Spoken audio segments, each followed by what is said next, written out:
Grand plaisir de vous retrouver pour ce premier numéro du récap hebdo de février 2024.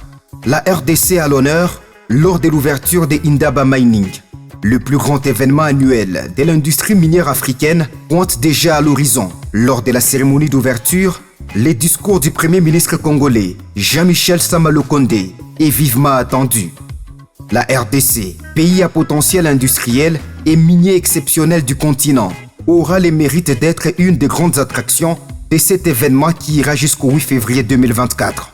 Le thème de cette 30e édition est exploiter les pouvoirs des perturbations positives à un nouvel avenir audacieux pour l'exploitation minière en Afrique.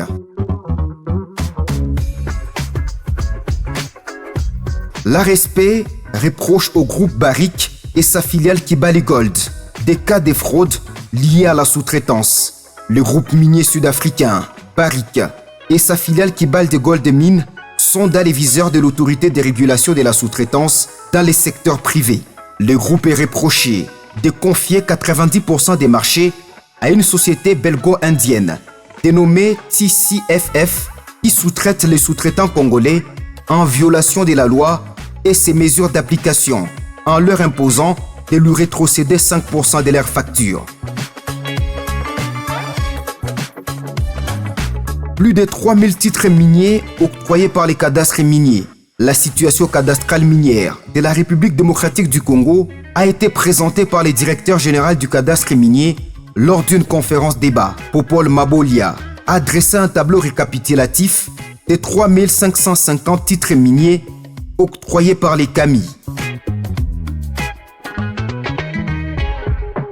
Projet de mise en œuvre de la facture normalisée et des dispositifs électroniques fiscaux, une première session du comité de pilotage.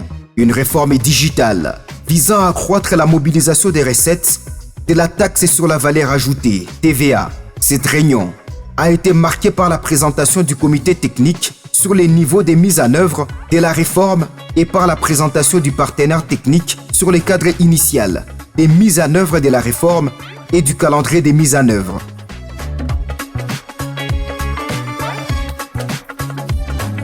La fonction du commissaire aux comptes ne peut être exercée que par un expert comptable inscrit au tableau de l'ordre.